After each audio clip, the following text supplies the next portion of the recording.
And okay, hi. Hi, how are you? Well, hey everybody, welcome back to Public Access America. My name is Jason, his name is Jeffrey, and I have no idea what we're going to talk about. That's a lie. How are you doing? Well, my first thing in the note is what's top of mind for Jeffrey. So Huh. I don't know, so it can go any direction, but I'll tell you, then this note is full of stuff. I Juicy. figured as much. Yeah. I mean, I took a week off and Hmm.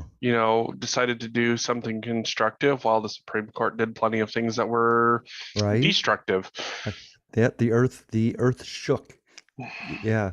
So, but I had Adam here for that, which was actually kind of interesting, an interesting perspective, because we're two guys, and you and I are two guys, so we can only go too far into it. But I Hmm. don't know. The Supreme, is that what's top of mind for you? Because they made a bunch of decisions, and I was going Oh to yeah. leave it up to you to pick and choose which ones you wanted to address. Yeah, there's a ton of decisions and, Yeah. and Yeah. Yeah. definitely worth going through.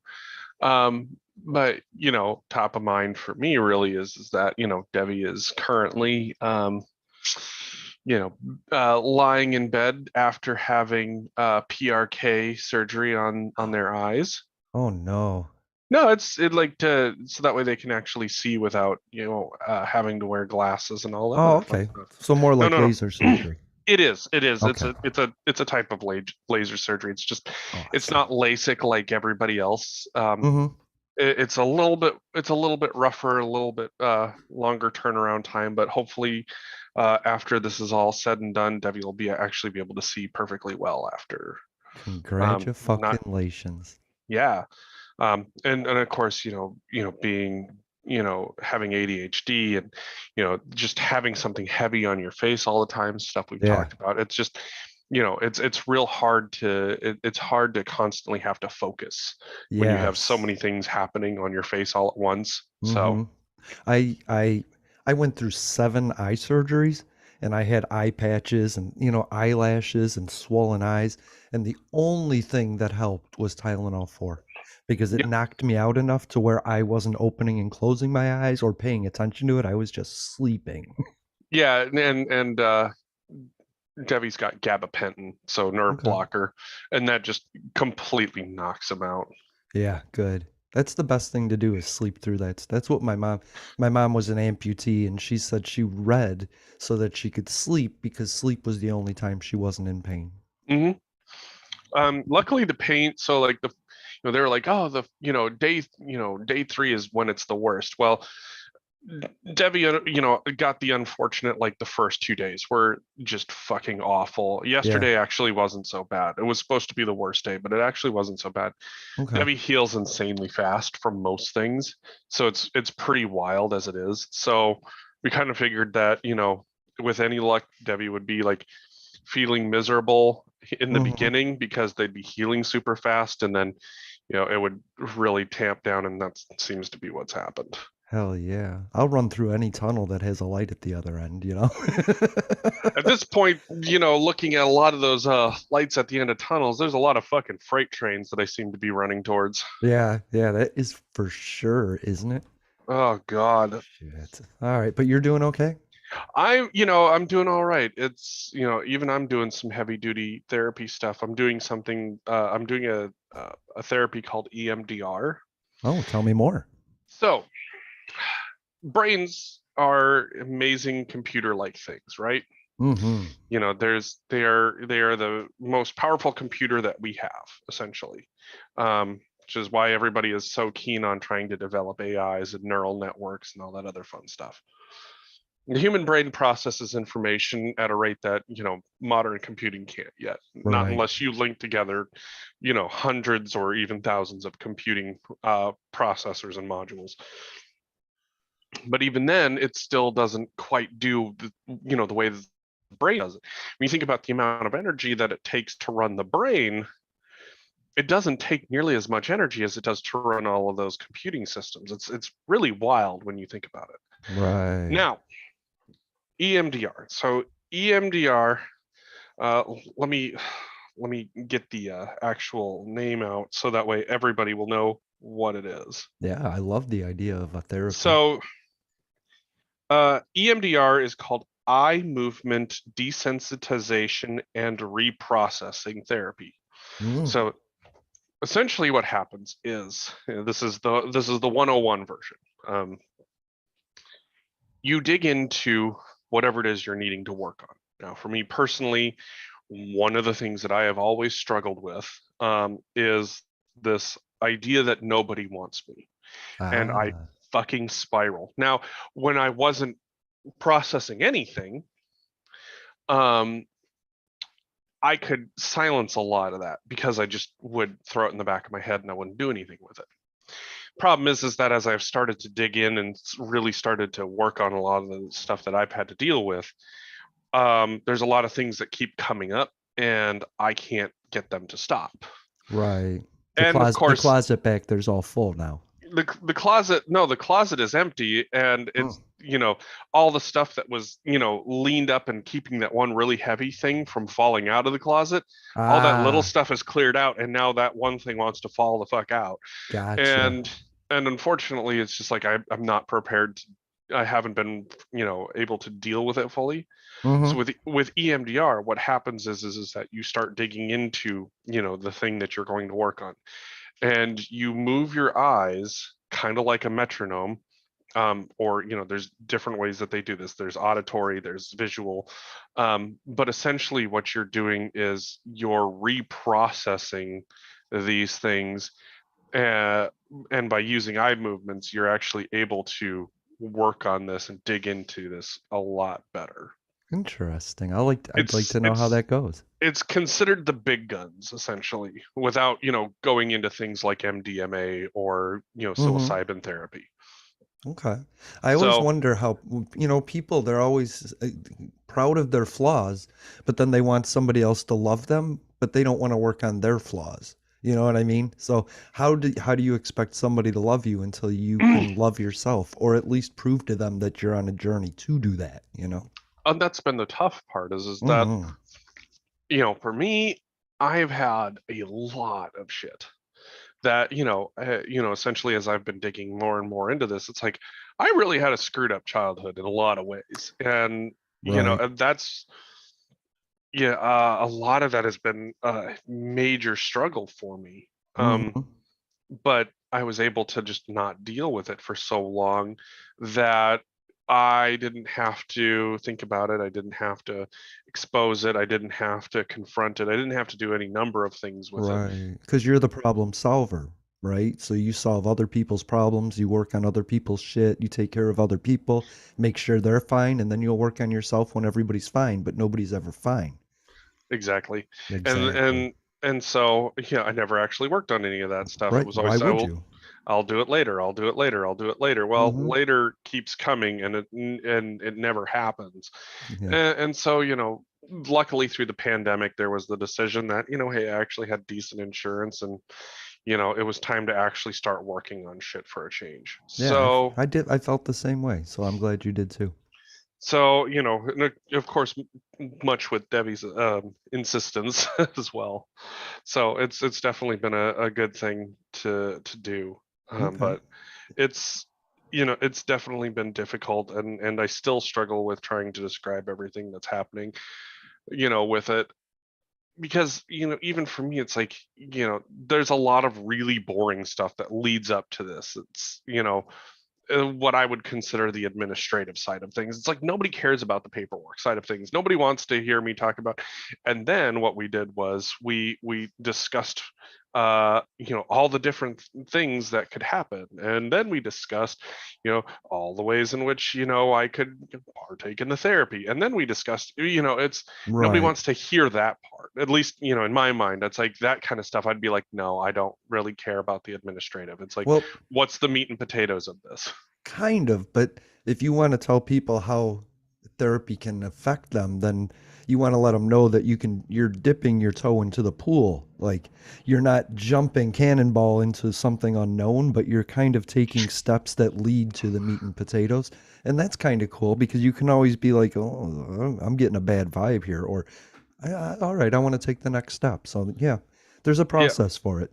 absolutely. And I think that's always been the difficult part for me is that my assessment, like I've always kind of assessed things as, this is what I would want to hear. And Right. so That's it's how like I am. if I find all this other stuff boring, I don't really want to talk about it.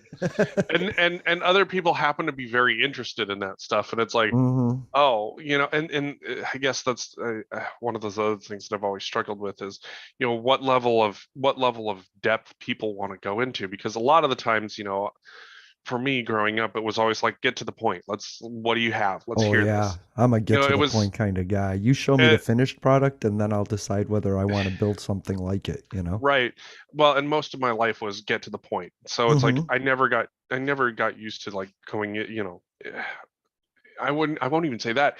The times that I did describe everything, I would actually get made fun of for going into detail about stuff. Yeah. And Yeah, so it's just I like, tend to over explain too, and it irritates people. But how so I did I get just, to the decision that I made? Here's the right. steps that it took. And yeah, people don't like that. So it was one of those things like I just got trained to, it's like, all right, just, what was the thing? Here was the thing, this Yeah. happened, end of story. And everybody's like, whoa, what the fuck? You Bullet know, points. Yeah. it's like, where's all this other stuff? And it's like, nobody's ever interested in that, so I don't really go into that stuff. It's like, when Mm. then somebody's like, well, I'm interested in it, and then I'm like, I've had 20 years of not explaining this kind of stuff because nobody Right. ever wanted to hear it, or I'd get made fun of for talking about it. And so it's just like, well, why the fuck do you want to hear that? Because I don't really want to sit down and explain all of this and then get made fun of. Right. Or have somebody just dismiss it. You know what I mean? Right. Like get up and be like, okay, I'm gonna grab a drink with no response, right? Right. And so Yeah. there's, and that's a lot of, what I learned to do myself, how I had to learn how to deal with things. Yeah. And, for better or worse, that's just how I developed. And of course now it's like trying to unlearn all of that, trying to learn trying to learn how to ask or understand how much detail people want or Mm. things like that. Because, even for me in the business world, it's like nobody cares about, the process exists in the background, and until somebody has a question about the process, it's, well, what is going on, what happened, get to the point. Right. you Bullet know points, right. exactly. It's like if there's something that piques somebody's interest, then they'll be like, hey, can you describe that for me? Can you give me details? And it's Hmm. like, oh yeah, no, I can give you details. It's like, okay, let's, what do you want to dig into? Right. I get it. My mom taught me in debate to learn what the other person was saying because at some point you could switch the debate on them and argue their point, and then they'd suddenly be on the defensive and conversation. And I read the Republic, you know, and Hmm. I've learned these ways to address conversations. It's just people don't understand how to have a conversation anymore. Hey, what do you do? How much do you make? You gonna have kids? Where do you live? And it's like, God, that's such gross facts about me. You know what I mean? Right. Well, and on top of that, it's like, when I was younger, shit, I had so much to go into, playing in a band, touring, going to Hmm. school, and all these wild things happening. And now it's like, well, what does my daily life look like? I get the kids ready to go to school. I get them off to school. I eat breakfast. I feed the dog. I take the dog out to take a piss and a shit. I get Hmm. myself off to work, take myself to the bathroom to take a piss and a shit. And then for 8 hours, for 4 hours, I'm dealing with emails. This person needs this thing. This person needs that thing. This person has Sure. a question. This person doesn't know what they're doing. Right. Oh, hey, there's an emergency. Oh, I can't really talk about the emergencies because I'm contractually bound to not Hmm. dive into certain things. That's just the way that it is. Damn. you know, and then I eat lunch, or, I run home and I take the dog out to go piss, and I eat Mm. lunch and I give the dog a treat and make her do some tricks. And then I put her back in her cage. I go back and I do 4 more hours of answering questions and writing things and doing tasks. And then I, say, whoo, that was a day. Yeah, that was a day. And then I That come was home a and then I make dinner and then everybody eats. And then I make sure the kids get their homework done. Take the dog out after she eats for another piss and a shit. And by the time all of that's done, and then I got to get myself ready for bed, hmm so I got to take my meds, got to make the coffee. That's literally the rundown of my day, and that's your 5 days a baseline. week. That's your ideal baseline. That's the problem. Yeah, and Yeah. that's literally my day 5 days a week. There's not a lot Right. of depth that happens in my day. It's not like, oh, well, I'm dealing with, this personal emergency, or hey, I'm interacting with this person and they have all these Right. de I it's literally like, okay, this, and Mm-hmm. today. Yep. For me, the most interaction like I really get most days is moments with the kids. It's like, hey, one of the kids needed something, or hey, Heck one of the yeah. kids was struggling with something that was going on in the world, or hey, one of the kids just needed some extra attention, so we just kind of sat there and we talked about X, Y, and Z, and whatever. Yep. That's mostly like it. I have this my days aren't exciting like they were when I was 18 through 25. That's fine. And that's and it's just hard to describe that. I went from very exciting to very boring, What? and that's Okay. okay, because it's like, I've had a lot of exciting in my life, Right. you But here's know the thing, boring can choose exciting, but exciting can never be boring. You know what I mean? And life it's can't true. be 100% exciting. So I want a nice boring girl that's willing to go on a hike. You know what I mean? Like let's pick the excitement that we want. Maybe we don't always want to be a level 5 drama queen, So And that's I just it. but that took a long time to get used to. The Right, idea that I didn't have to like say yes to everything just to do everything, just to be please people. No, right. I no. I was on a Also, podcast, Bottled Up Bitches, hmm and I lost and I she they asked, "Are you in a relationship?" And I was like, "Yeah, I'm self-involved right now. hmm Like all the wonderful things that I did for other people to avoid the things for myself are what I do for myself now." hmm Yeah. Yeah, and that's, I think, absolutely fantastic, and I think that's one of those things about where I'm at right now, is that part of me is boring because it's like I legitimately don't have a whole lot of time, Right. and you know I'm pretty well beat by the end of that day, because Mm-hmm. that day that I just described starts at 6 o'clock in the morning, I get and it. by the time I am done with that day, it ends at 10:30 at night. Mm-hmm. And so other people are like, oh, well, I sacrifice sleep for this and I sacrifice sleep for that, and I'm like, Right. I had 10 years of sacrificing sleep because I didn't have a choice, and the Right. medication I was on completely fucked me up. So I've sacrificed my sleep. I've sacrificed a lot of sleep, Mm-hmm. and it is real hard for me to sacrifice sleep unless there's something absolutely exciting to do. Yeah, um what is scope creeping on your mental well-being? Because you got to clear out that circle like we said a couple mhm, weeks ago. Clear out your circle, stand in the center and make boundaries. Because what right. I learned is somebody will be like, "Jason, I need your help." And I'll be like, "Oh, I can't. Is there anybody else? Come back to me if you can't find somebody else." And that's so Right. much of a better because then I get what I truly need I can help with. You know what I mean?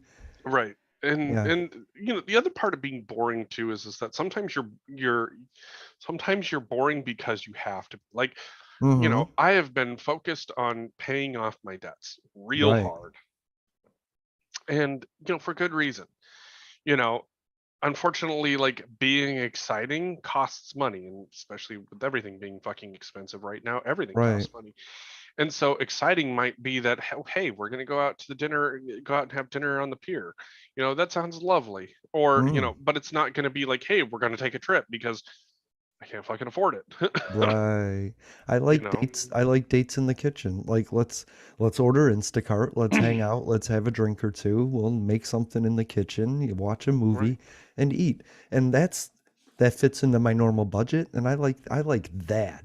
But how do you date day 1 doing boring? Like you can't. Well, and that's always one of the tougher parts, is that, like, especially for people who don't know you, it's like there has to be this element of excitement, and Right. it's like, I get it. You have to meet. There's always that element of excitement in some way, shape, or form. But it's like the idea that we're going to be able to sustain all of these number of things, like Right. that just isn't realistic. For Mm-mm. most people, that unless you're rich, and then maybe you can. Yes, absolutely. Yeah. But for those of us who are, six figures in debt because of houses and college and, whatever else may have you, Hmm. like jet setting for 2 weeks isn't on the menu. Fuck, Right. jet setting for 3 days most of the time isn't even on the menu. And that includes one day of traveling, a day of being at the place, and one day back. Yeah. No, I totally get it. It's a shame. And we can't even do acid because we don't have the time for it. That's what I tell people. I don't do acid anymore, not because I don't like acid, but because it's a 12-hour ride that I just don't have time for. And It's true. the thing is, I understand what you're talking about, and that's what the world goes through. And I Hmm. know that from the opposite perspective. I don't have kids, I don't have the job, and I don't have like the family and everything that you have, and my day starts at 6 a.m. and I somehow never manage to have enough time to do what I need to do just for me.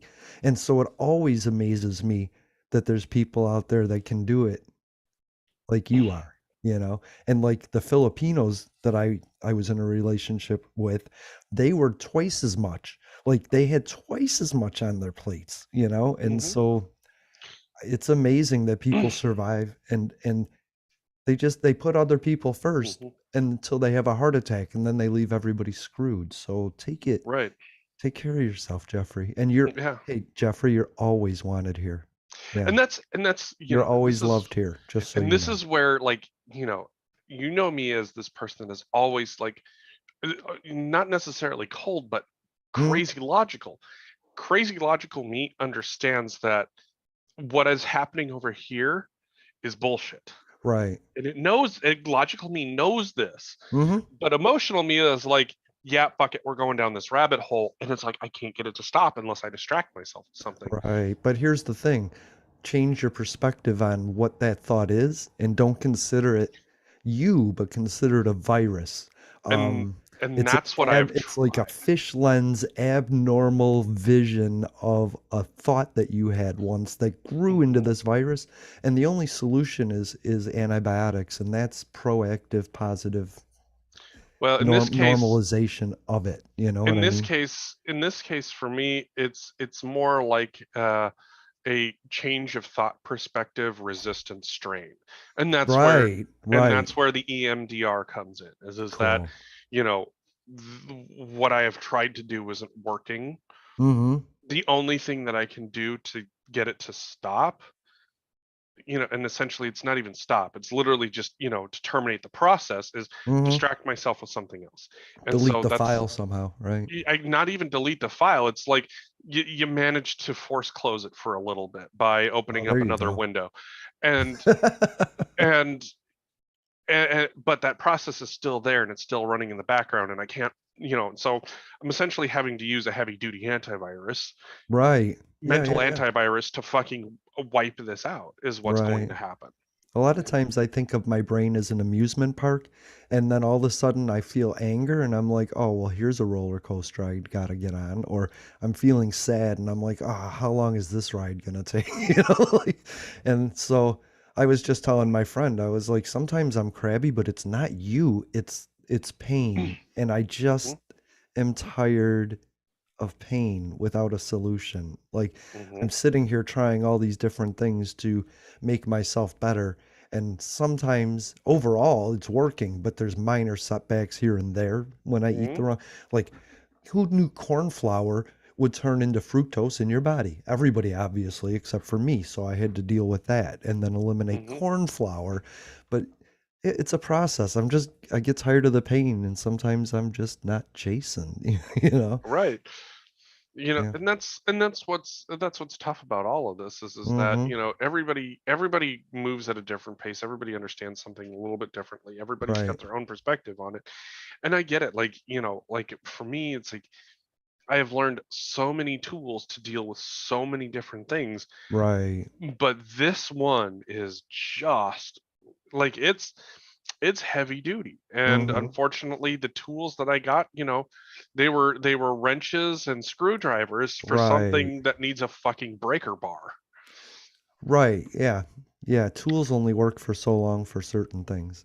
Yeah. Exactly. And And so it's just, if you don't have the space to figure that out, what tool to use for what you need, and that you need a tool at all, then it's really tough to admit you have a problem, you know? If you Exactly. don't give the time and space to figure out what the problem is. So, and that's just a lot of, I mean, I wanted to start the show by telling people that are under 50 it gets worse. Like, you know what I mean? Like, Hmm. if you think you're in pain and having a rough time, just imagine that pain just always there now. Like, So there's one thing that I want to say, and I want to make sure that we get this information out as much as we can in yeah, the yeah. United States. Starting on July 16th, there's a new three-digit number we all need to remember. 988. That is going to be the new number for the National Suicide Hotline in the United States. So Okay. instead of actually having to remember the number, we're now going to have a fast track to it, 988. So I want to make sure that everybody knows this, because we all know what 911 is. Mm-hmm. This is no different. It's an emergency, but 988 for people who are struggling with suicidal thoughts and ideation, who need help now. Starting on July 16th, we're going to have a shortcut to this. I love that. Up until that, you can use 741-741. You can text that and you can get help. We every hour we do a tweet, so on July 16th I'll switch that to represent what you just said because it's important. Absolutely. We You also know. do a bullying. At the top of the hour we do the suicide hotline, and at the bottom of the hour we do the bullying hotline, which just so happens to be the same thing. So Mhm. I like that. I like that. We did clean out our tweets for everybody that follows us on Twitter. We did slim down our auto tweets, and yeah, because we were pushing out a lot of stuff. That's yeah. But what I've been asking people to give us topics and stuff, you know what I mean? And we've Mhm. really been getting that. Um, I just want to say hi to Pierre the Progressive. He's in Washington. Our calendars didn't line up, but I still think they're a Democrat worth paying attention to. They believe in transparency. They wanted to be on the show, and I want to say thank you to Adam for being here last week, because I can imagine saying yes and then all of a sudden finding out that the Supreme Court just turned over Roe v. Wade and being like, "Oh, I'm not that political guy," you know. Right. But So we've got lots of he did really good straddling the line, and he kept bringing me back to things that weren't political, and I love that about Adam. So thank you for doing that. Mhm. I want to say as well, um, you didn't record last Sunday, but 2 hours of Jeffrey and Jason and Kai came out on Unsubscribe. So Nice. check out Unsubscribe. And I did record with Bottled Up Bitches last week, and I don't know when that episode's coming out, but eh, I love that. I love the interaction with podcasts, you know. I want Oh to be yeah. on other podcasts. I saw some guys like, "Oh, I got to record solo." I was like, "I'll be on your show. I don't care." You know, we Right. need to support each other and be on each other's show. And Bottle Up Bitches, by the way, is about sexuality and having I like them because they teach people how to have a conversation like we do, and they Mhm. generally speak about sexuality, but they want to know about your whole person. And I Mhm. think that's really amazing. So I support podcasts like that and Audio Pong. By the way, you remember the episode with Marco about the violinist and we talked about all that? That is now in our after 7 years in our top 10 all-time episodes. And it's still our most listened to episode right behind Outrage Sells Eyeballs. And food is a fuel that we use to achieve a goal. And I think it's amazing the stuff that is being picked up and listened to. And I just wanted to let you know that people are That's paying awesome. attention not only to like our guest shows, but these shows. Mhm. And the other, yeah, the violinist was just an amazing episode. I went back and listened to be like, why are people listening? And it did. Like I was like, hey, let's start talking about this abortion thing. And you were like, nah, we're gonna talk about euthanasia. And I was like, whoa. But we covered a lot in that. And Marco Mhm. was so wise. They're not available on Sundays and we're not available on Fridays. So but I wanted to say Marco and Zach, you know, you guys are amazing. And their show broke my brain, the last show I tried to listen to, but they put it back together for me. So, That's a great thing about like shows like that is hmm when, like especially when we get Dan on and we just have these conversations that break people's brains. Yes. Like when we get Karen on, who's heals people's brains.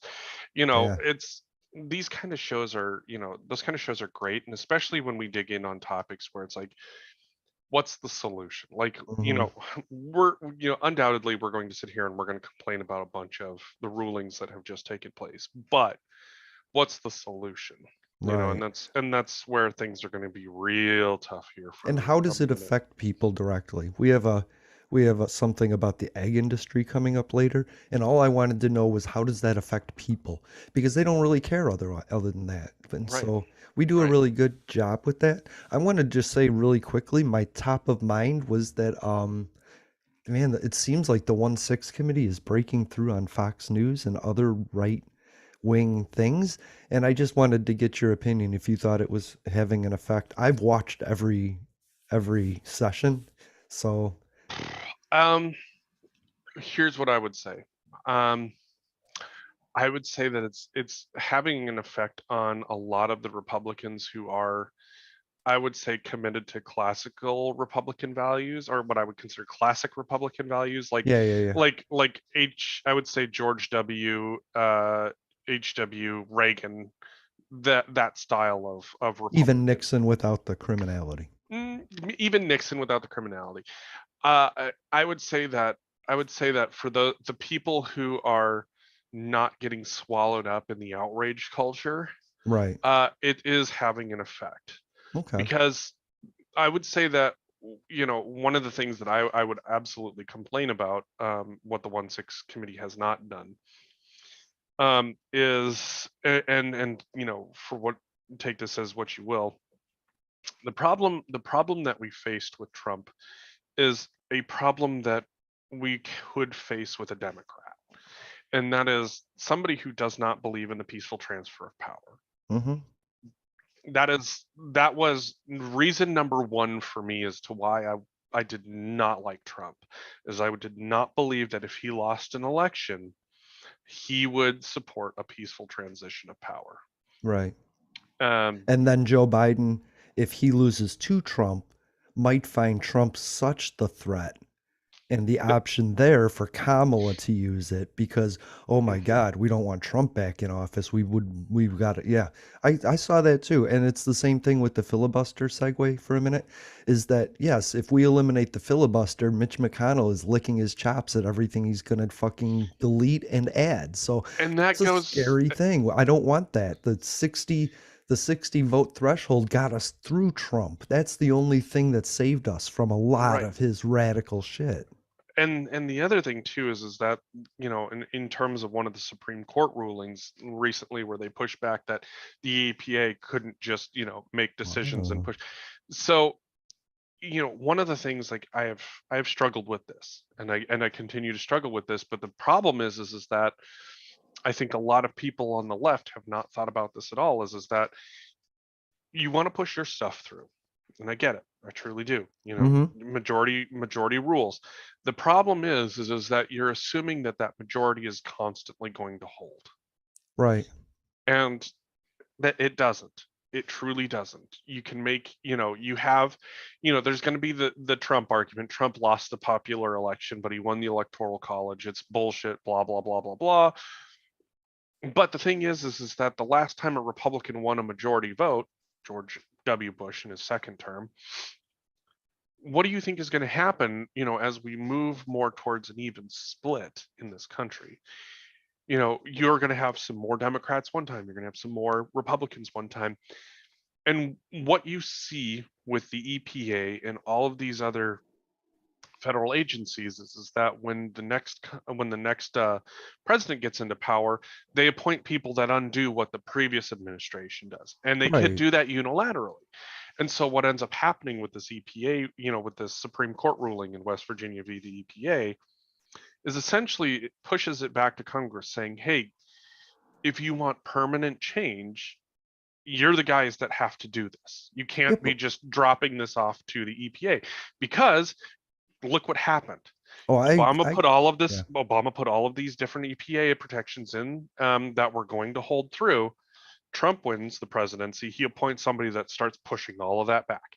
And so Right. this back and forth constantly because you're just changing administrations Mm-hmm. is not effective. The And we're same paying thing for is that. and the same thing is going to happen if you remove the filibuster. And that's the biggest problem that people don't think about. If you Right. remove the filibuster, guess what? Yeah, you could absolutely get through and try and codify Roe v. Wade. Right. But guess what happens if the Republicans get a majority in the House and the Senate and the presidency? They're Right. going to repeal it again. And that's one of the biggest problems is that, Or chip away at it, or make laws that chip away at it. and They're that's really been one good of the at that. biggest problems is that, why this whole issue about cloture has been, talked about. At 60 votes, it becomes not impossible, but next to impossible to get something brought back up to be repealed. And that's been one of the biggest things that, Yeah. I got to give credit where credit's due. The Republicans are holding firm on, because the thing is that if the Democrats get some of this stuff, like for example, the gun violence legislation that just passed, Right. if that had been done on a simple majority vote and we had removed the filibuster, then when the Republicans, I say when, not if, when the Republicans Exactly. get House, Senate, and presidency again, they would just repeal that. Exactly. And so this is where it gets tough. It's like I understand, like there's so many things that I honestly believe need to get done, Mm-hmm. but if every single presidency and administration and Congress is going to be just undoing what the last guy did, Mm-hmm. we're in for a real shit show. Well, You don't think government's effective now? Wait until all it's doing is just repealing what the last guy did. I I'll go back to three simple stats that answer that question, and it's 22% Republican, 33% Democrat, 45% independent. We're trying to fit three parties in a two-party system. You know Hmm. what I mean? And it's not working. So a majority of neither party can get a majority with 33% or 22%. You have to try and get how much more? 17% more independent or Republican votes. And Hmm. that's the difficult thing because we want to be moderate. We don't want to build back better. We want to analyze the solution, decide if that's the right solution, and go with it. You know what I mean? Right. That's the issue is I'm an independent. Nobody's speaking to me about the things that we talk about. I don't see them talking about the struggles that we face. I see them talking about national things. And what Yep. I was telling Adam about was there's a strip there's a strip of the media and politics and activism and orgs and the Federalist Societies and all that stuff. It's a strip of the media. And what it does is it says, hey, we're important. We're important. And they say it loud enough to the rest of the 99%. They're like, oh, you are? And then we're thinking they're important. But the truth is we're really hurting ourselves just to prove that they're important. We're paying Hmm. $250 million to something that didn't exist so that Trump could be rich. Yep. Like, and this, like the other thing was, I've heard Democrats complain about this the minute Roe v. Wade was overturned, people got mail bombed by every representative imaginable asking for donations because Democrats think we can advocate our way out of this. And it's like you how do you expect us to deal with inflation and donation? Like one of those two has Hmm. to give. I got to eat. I got to pay my rent. And guess what? Nobody's helping me with this issue, you know? And then you run into the other issue, which is that on the right, there's been this whole debate of, well, Democrats have had multiple chances to codify Roe v. Wade. So I Mhm. actually took a look back to see when the last time was that the Democrats held enough of a majority in both the House and the Senate and the Interesting. presidency to codify Roe v. Wade. And you want to know when the last time was? Yeah, yeah, tell me. The late 70s. Wow. Okay. The late 70s was the last time that the Democrats held enough House seats, Senate seats, and the presidency and could have codified Roe v. Wade into law. That was Okay. the last time. And so and that was the thing is that I mean you can maybe blame the Carter administration for this, but the question at the time would have really been is like, would it have been seen as necessary to try and codify Roe v. Wade. Yeah, was it even something that we need? We were still working on the ERA at the time, thinking that those two things would solve the world, right? And Right. like Republicans got mad about the welfare system, Social Security being created. That's when the division started, you know? Mhm. So, So, so realistically, like, I would say that if people want Roe v. Wade to be codified into law, hmm the real answer is that people are going to have to vote for Democrats, and they're going to have to swallow their pride, and they're going to have to yeah, swallow their ideals to pass one thing, because that's what Republicans do. right. I They say, swallow. I mean, for better or worse, they'll swallow their morals to get hmm their guy elected, and they will die on that fucking hill for that. And that's yeah, there are more people who vote Democrat. Yes, there always have been. And when Democrats do real shitty work, it's not that Democrats lose, it's that Democrats right. stay home and they don't vote. That's what Adam said. It's about time to have a protest. It's time to protest again. I said, no, what's going to happen is indifference. People are going to learn to work under the system and around the system because the system is oppressive and taking them out of it. And we're just Hmm. not going to vote, but we're also not going to pay taxes and show you an income you can see. We're going to find loopholes and ways around what you do until you include everybody. So Yep. I don't, and I, like somebody said, promise me you'll never vote for a Republican again. I was like, never's a long time. Ideally, I want the best and most informed person representing me. But right now, it's security and safety. And the only person that can guarantee that to me is a Democrat. And that sucks. But that's what it is right now. But I Yep. want people to vote informed. If you think Democrats are assholes, then go ahead and learn about them. I Hmm. do when it comes to Republicans, right? Tiffany Yep. Smiley. I was like, who's Tiffany Smiley? And I learned her enough to realize she was a Republican I could support if she was to win. And so if Democrats are bad, if you think they don't value the same things you value, then research them. Go Right. to their Twitter page. There's a link for every politician, and you click on that, and it shows you issues. And all you have to do is read the issues that they think they're there. And it also has the phone number on the bottom or a contact. It has to officially if it's on a public Twitter candidate, and you can call them.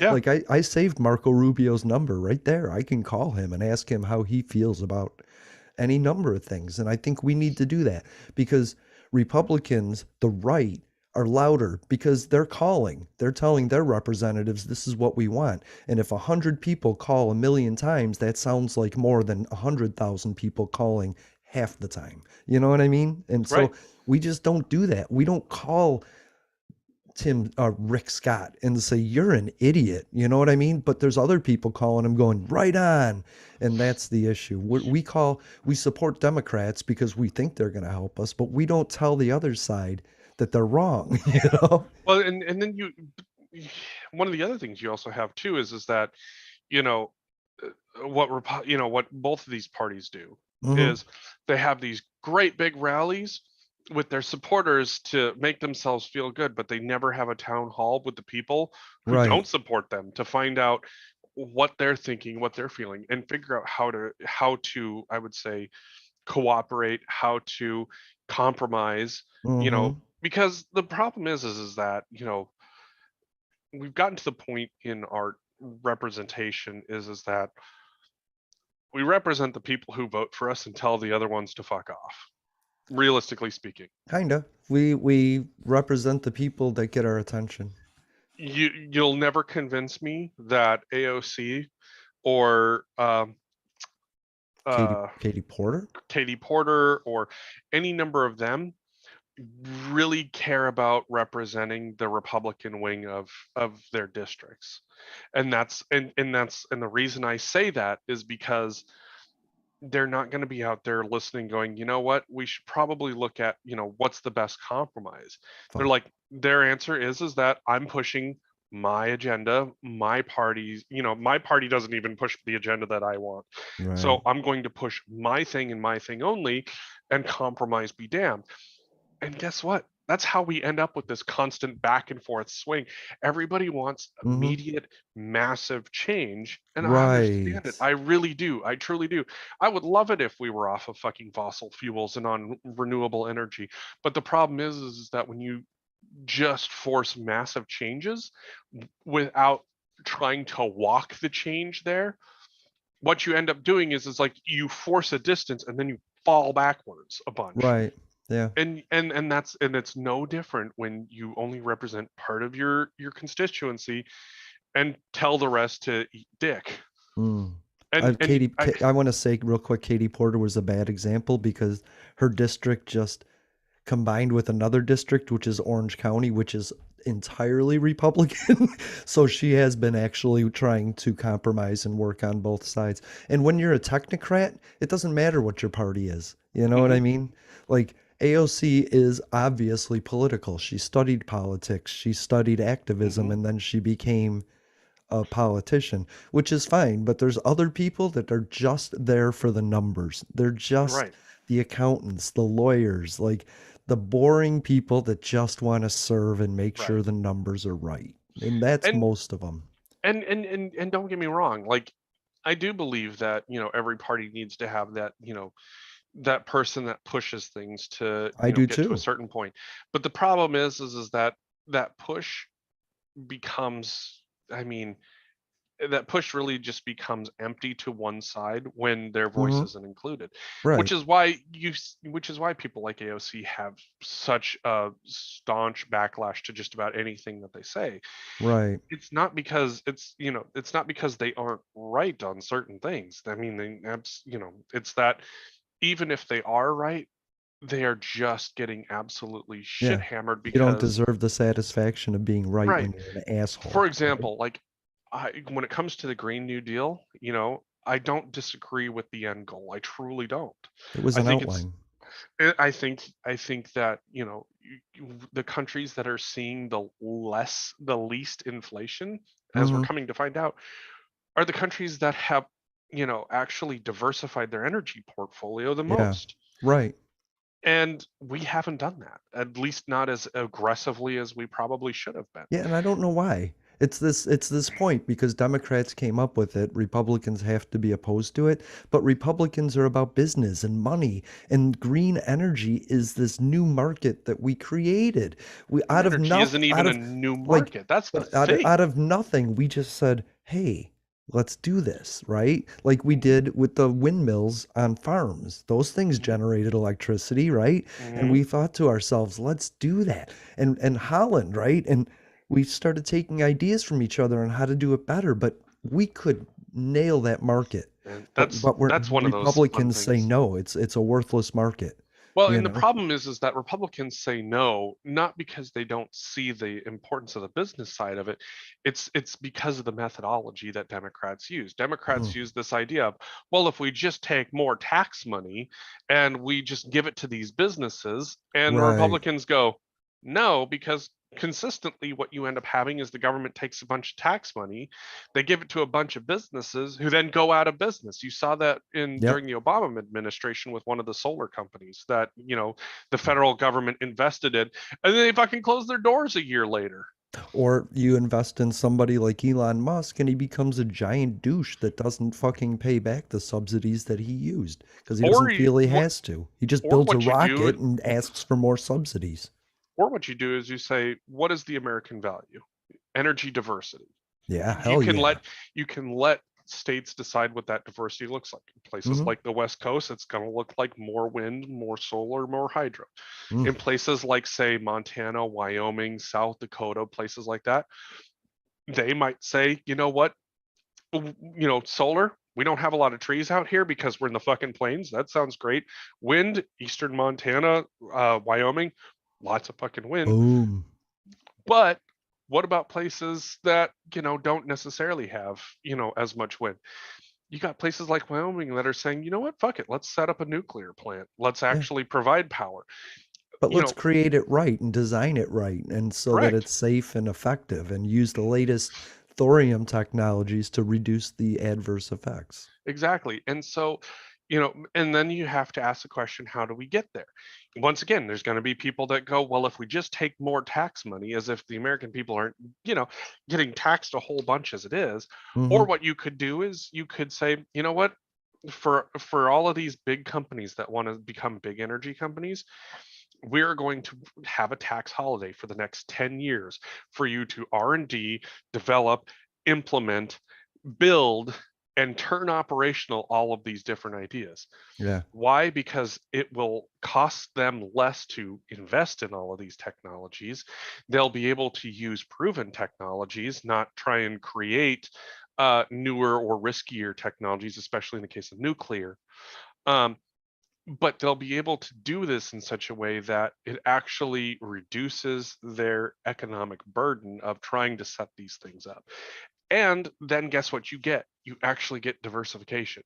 That's the thing is that if you want to get to green energy, there's a compromise that you have to build in, and that Hmm. compromise has to not just be do it my way.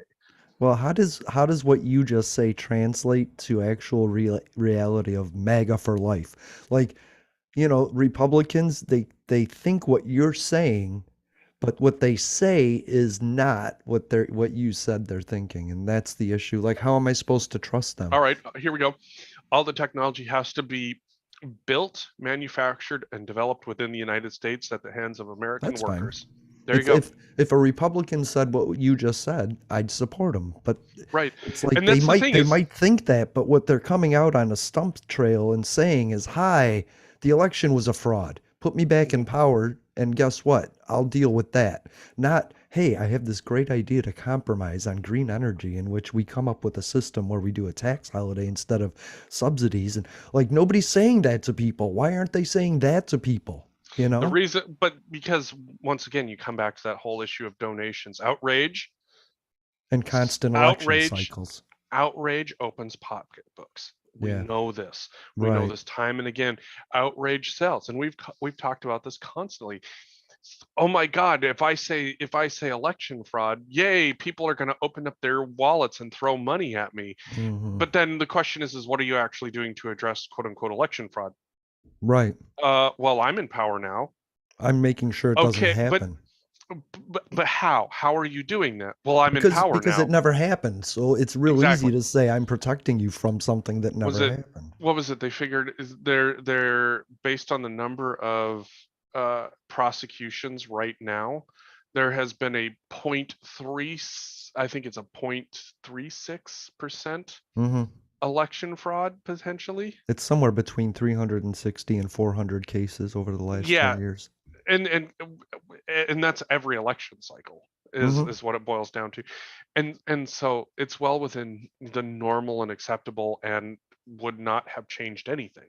Right. So when you're looking at like a 0.36% Right. um rate of fraud, like I mean if you like that's the thing is like, oh my God, that sounds like, let me tell you something. How much of your stuff runs 99% of the time when you think about it? Your internet connection doesn't run 99% of the time, believe it or not. You can look at your agreement, and I guarantee you that your internet only has to be up 95% of the time or 90% of the time, depending on your company. As a business, we have to negotiate really heavily to get 5 nines. That's 99.999%. Mm. And to put that into perspective, that's like down for, I want to say, like 8 hours Right. total unplanned I outages. get it. Even Lysol says it kills 99.9% of all bacteria. They think it kills 100%, but they're never going to say that outright. Right. Well, it's because they can't. They really can't say They that. can't because there's a bacteria out there that it Mm, won't kill, exactly. So and it's when you're called telling me, humans. no, they're virus. But if you tell me that something is 99.64% effective, Mhm. like that's pretty goddamn good. Like birth control is only 99% effective. Right. So that means 36 times out of 1,000 birth control doesn't work. That's not bad. Okay. That's not No. bad at all. That's pretty decent. Those are pretty decent odds. But but when people, oh my God, election fraud. That's the thing is that election fraud has always been talked about, but Mm-hmm. it has never been politicized in quite this way. And Right. the thing is that when it comes down to it, all of those cases that have been prosecuted, it's because the system works. The system works. People have been caught. And Right. funny enough, most of those cases of election fraud were Republicans. About 2/3 of those cases have been people trying to vote extra for Donald Trump, Yeah, I and know. about 1/3 were people trying to vote for Democrats. And out of all of that, out of the, I'll just round it up easily, and say 600 in this case because there was a Mm, lot. 400 votes for Donald Trump, 200 votes for Joe Biden, at a net of 200 votes for Donald Trump that were changed to, not legitimate. right. None of that was enough to turn the tide of the election in any of those states. Mm-mm. So even if that had just taken place in one state, that wouldn't have been enough to change anything. But that was nationwide. Yeah. That's nationwide out of, you're looking at 150 million votes. So at its top, at its top number, MAGA couldn't beat Democrats. And the problem is that when you look at the ballots themselves, Republicans couldn't vote for Donald Trump because of how badly he handled things. Right. And I say that, and I'm going to make a very large case for somebody like Asa Hutchinson, who I disagree with on so many things. But one of the things that he is correct on is that Donald Trump made it so that way he disqualified himself. He was a bad leader. Right. And that is what happened with Republicans, is that Republicans who grew up with classic Republican ideals and ideologies said, I can't support this guy. Now, Right. here's where this gets fun, and I know that you love this. I'm going to go into confirmation bias, because the people who truly think that this whole thing was a fucking fraud, here's what's going to happen. If a Republican wins the next election, the next presidential election, the people who are saying that there's fraud in the system are going to say, see, look, the Republicans should have won the last election. The last election was flawed. Right. But if the Republicans lose the next election, they're going to say, see, look, the election system is still broken and is not legitimate. And that's the thing about confirmation bias, is if you don't want the result to be true, Mm-hmm. you will do everything in your power to say that it's illegitimate. Yeah. I, And unfortunately, you're just never going to convince that group of people that what has happened was free and fair, and just not the result that you wanted. It doesn't matter. It wasn't that Republicans didn't win down ballot in places like Arizona. right. They did. And they didn't My buddy they didn't Adrian, take they didn't give up their seats and say, the whole election was bad. No. the Maricopa County Recorder, my buddy Adrian Fontes, Mm-hmm. he lost his election. He lost his reelection bid. Yeah. So, like, if he was quote unquote ballot fixing, man, I don't know anybody who's going to ballot fix themselves out of fucking office. I can tell you Joe Biden in Georgia is down 14 and Raphael Warnock is up 10 and Mm-hmm. Stacey Abrams is even. So, yeah, there can be a discrepancy with the president Absolutely. and others, and that's fine. But And my I fully point, expect I fully my, expect Biden to be down in a lot of places because things haven't been run well.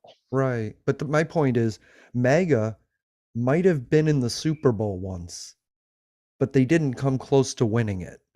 And so to take that same model and put it in another Super Bowl guarantees you're going to lose because players age. Donald Trump aged and he didn't age well.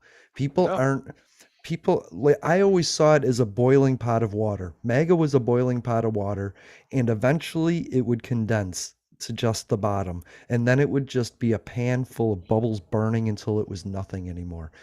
Because that's what it felt Mm-hmm. like. And Donald Trump, you can go ahead and run, but people are going to be paying attention to what you're saying more. Like Mm-hmm. we're more fact-based than we were. He hit us, he blindsided us, but we've all had a chance to like rest and we people are like paying attention. I saw it on Fox News. They were like, well, Trump said this. I don't understand why that would be. And they were starting to question his comments. And that's all we need. People Right. question your leaders. Why would you be anti government just to support a politician? It doesn't make sense to me. If you're going to question everything, you should be questioning the person you're putting in the most faith in. And that's the thing is like what most people don't realize is like somebody like Liz Cheney voted with Trump's policies more than Yeah. the quote unquote MAGA crowd did. 93% of the time, actually. Exactly.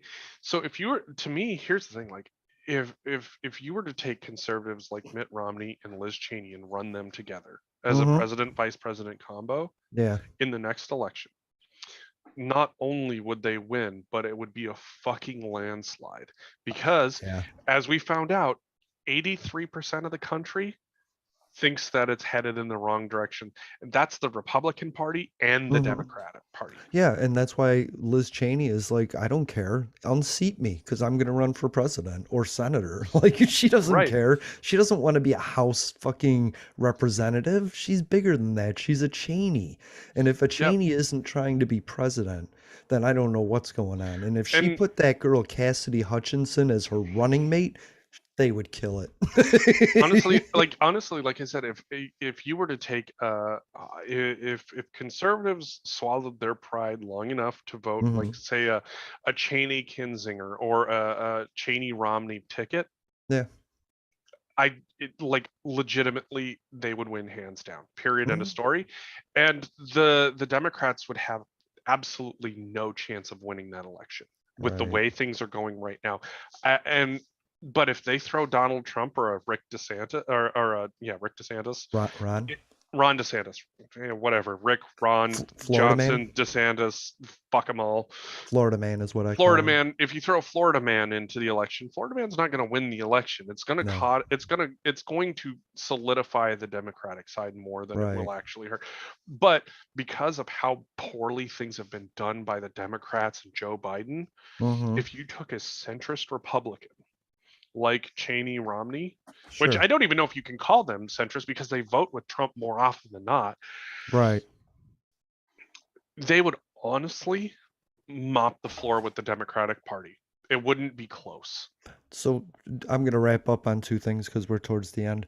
I like the fact that Joe Biden's like, I can't do that as a president. Congress needs to do that.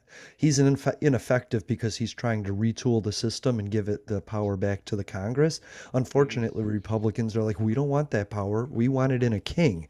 I don't like that. You Nope, know? fuck that shit. And I really think that into your we're worried about Republicans. What we should be is worried about independents. We should be trying to get independents their own party so that they can fill in the role of what Republicans were. So, Well, I think what the independent party would be would just be called the moderate party, because they're the people that typically they'll go to hmm, the left one side, they'll go to the right one side, and whenever yeah, the party veers too far in one direction, they just go over to the other side. right. So, I don't think they would. Well, I don't know. What do I know? Anyway, everybody, thank you for listening to Public Access America. We didn't really get to the Supreme Court rulings that I thought we would, but that's cool. We'll be back next Thursday for a bigger discussion. All right, and I have to go to the bathroom. Welcome back to Public Access America. My name is Jason, and I'll leave this question to Jeffrey. We were talking about the Supreme Court, and how do you feel about prayer in school? I'll be right back. okay. Wow, you really you left me with that one. Fuck. Um, okay. I grew up in the quote unquote Bible Belt of Montana. I grew up in a very rural community. I grew up with kids who would pray in school. I grew up with like I actually had kids that would actually lead a prayer group during lunchtime at school. We had Bible classes after school. I grew up in the Catholic Church where we Wednesday nights we would do catechism class, and even like during Lent, for example, all the Catholic kids would typically support each other because during Lent we were only supposed to eat fish, and so like a lot of the times we would all the Catholic kids would kind of sit together and we would do our own thing during lunch. To me, the biggest problem has always been whether or not teachers could lead that prayer, and that's been that was one of the things that really has been contested. The problem is that the Bremerton School District royally fucked this up. So Bremerton is actually out here in Washington, and what was happening was is that after a football game, coach would pray at the 50-yard line, and he would invite anybody who wanted to pray in the middle of the 50-yard line. Now, this is a really unique problem. This is a very unique problem, because what you have is this issue of the First Amendment, freedom of religion, speech, and assembly, Hell yeah. versus people who are in a position of power because they work for a governmental agency, i.e. a public school. Mm-hmm. The problem that you have is that you can't trump somebody's First Amendment right. But at the same time, you also can't be in a position as a governmental employee that you enforce religion. Take And somebody else's right away. And this is where it gets difficult. The issue that Bremerton saw is that he shouldn't be praying at all. The issue, however, really should have been, could a quote unquote government official be able to pray on public property like this? Right. But because Bremerton took the path of, it's like, no, he shouldn't be doing it at all, what it did was it opened up a major ruling that absolutely changed the face of this. So, like in my school, what would happen is that teachers would join in prayer, but it was up to the students to lead. That was the workaround. And even for me, because this sort of thing wasn't uncommon where I grew up. Where there would be sometimes there'd be prayers in the locker room, sometimes there'd be prayers in the field, sometimes after especially after something absolutely scary that happened on a football field or a basketball on the basketball court. I mean to tell you, I've seen people pray at some pretty horrific times. I mean, there were people praying when I got my concussion, and I hurt that quarterback. The issue should have been that prayer was allowed. However, it could not affect a student's chances of being able to play on the team if they did not join in. Because you can't retaliate in that realm. Right. And so what ended up happening is by saying no, they can't do this, what they did was they completely removed the ability to sit down and look at the retaliation aspect. Okay. Was there a retaliation for not praying? And let me tell you something, most coaches never gave a shit. It was like, hey, for those of you who are religious, we're going to have prayer. And people would join, coaches would join, coaches wouldn't join, players wouldn't join. But sometimes you'd get people from the crowd that would come out and join. Mm-hmm. And to me, there's nothing wrong with that. There was nothing wrong with that. There's a freedom of religion, speech, press, and assembly. I think it would be different if the coach was like, repeat after me. Absolutely. Right? But I think if he's saying a prayer, a Muslim person can still silently say what they wish to say. You know what I mean? Or or the Muslim person or the Muslim group of kids could do the same, like either before or after. I mean, we've seen that happen time and time again in this country, where one group will pray and the other group, kind of stands outside as the quote unquote guard, and then they would switch roles. We've seen that happen. Yeah, I like that, actually, having multi-diverse prayers. I've seen that in the Congress. The Senate does that, know. So for me, instead of saying, instead of having, well, but that's the thing, is like, as somebody who's not religious, it's easy for us to ask that question, right? But that's just it. Is that much like we say, don't force your religion down my throat. Right. We can't force our lack of religion down somebody else's throat to keep them from praying. We always And have the that's ability to turn and walk away and let them do their thing, and I'm all in absolutely, favor of that. absolutely. And that's basically, and you could also argue, here's the question. At the end of the game, is that coach still acting in an official capacity? That's true. There's your great question. If the game is over, is the coach still acting is still in an official capacity Yes. now that that game is over? I think he is, but I think it's a moot point, actually. And I could also make the argument that he's not. The game's over, everybody's done to go on their way for the rest of the day. Well, I would agree, but if Timmy, the quarterback, calls coach because he's having a difficult situation, the coach is coach, and he's going to listen, and he's still But going to be a coach and a mentor and a role model. but A then you good run in coach. but then you run into the issue of, are they still a teacher, coach, anything when they're outside of the field? If that's the rationale you're going to use, they're Hmm. still a teacher, even though during summer, we're out of school right now. So is that teacher still a teacher, or is it I just, Jason who teaches my class? I would like it to be that, but I would hope that teachers would take on that added idealized responsibility of being a mentor, role model, community member.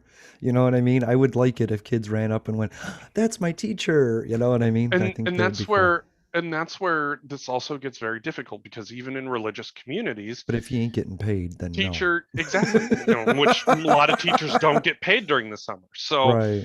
if you're not getting paid, are you still actually an official during that time period? Like No. there's a lot of legality questions that, Yeah. totally make, because they're still technically employed by the school district, even though they're not getting paid by the school district. So if they're Right. still technically an employee, but they're not getting paid, like there's so many different arbitrary lines that you can assign. But the Yeah. line that has been assigned is the First Amendment: freedom of speech, Hmm. press, religion, assembly.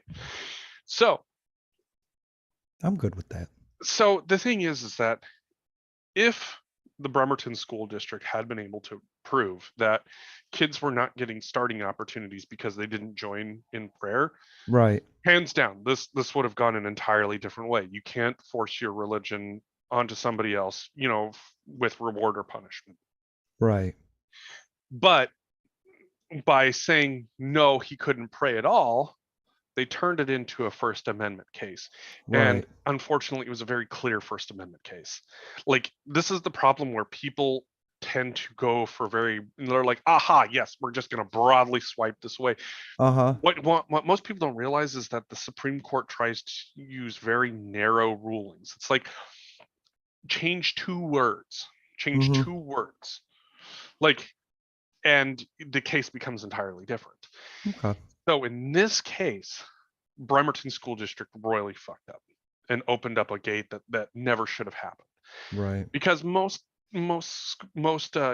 courts would not take a case of whether or not a teacher could, lead in prayer during school. The answer would be no. Unless you Most know that the Supreme Court is going to rule your way, so send everything up that you can. Even then, most Supreme Courts aren't going to do that. Why? Because it's not just going to open it up for, Christian teachers, because That's my point. Thank you that's for the going that's that that's direction. the is it doesn't just open it up. So now, if the reality is that if you're allowed to have Christians lead in prayer, that means that you're allowed to have Muslims lead in prayer, and they pray And 5 times Wiccan. a day. You're allowed to have Wiccan prayer if they pray. You're allowed to Yeah. have Satanist prayers if they pray. Yeah. So yeah, they can literally hoist up a fucking Baphomet and pray Yeah. in them, at the center of the field. The Hmm. thing is that, by by the You process of keep this seeing being in, field, I think classroom. Like, well, you know what I that's mean? just, but that's the thing is that, I'm saying field right now because that's where this case took place. Okay.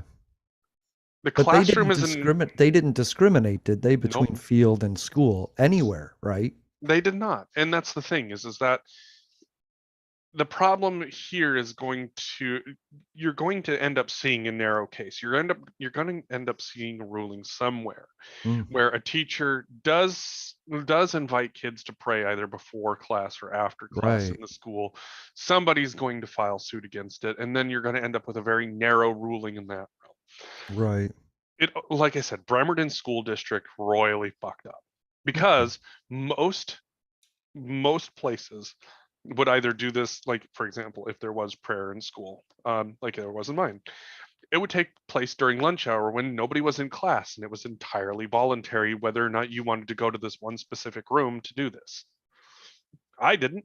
Like I wouldn't. I did my own thing during lunch. I would either, hang out with some friends who weren't going to this, or I would go. Hmm. And that's the thing is that it was student led. The Yeah, teachers who were very religious would go and attend, but the students would lead it, and they made it very clear. Hey, students, if you want this to happen, you have to lead this. We're more than happy to show up. yeah. We're religious people too. But like I said, Bremerton royally screwed the pooch on this Well, one. also, I want to say, like, hey, if your teacher invites you back home so they can lead you in prayer, please don't. Stay in public. Like, teachers can be bad too. Right. And then um, but then you run into that whole issue of, now you're encouraging prayer in public. I don't Like care. like that's Don't the go thing. back home with your teacher. Just don't go back home with your But teacher. that's exactly. It's the thing. Like I'm less concerned about prayer in public than I am about somebody saying, "Hey, let's go home and pray in private." Yeah, Yeah, fuck let's go that pray. shit. Let's go pray in private. Yes, Yeah. Pastor. So how about this one? How about the end of the remain in Mexico policy? Because I'm excited about that one. I didn't like that. I didn't like that policy. That policy was trash. And we always knew it was trash. Mm-hmm. So realistically speaking, like good, that one needed to go away. Yeah. But it still doesn't solve the root, the two major problems. Of Number course one, not. it doesn't solve the how do we make it so that way people can come in and work in this country Without coming and through a semi on a 115-degree day. oh, Yeah. fucking hell. How do we make it so that way it's easy for people to come in and work in this country and establish that they can be here to work but not be citizens or Mhm. have times terms whatever. Right.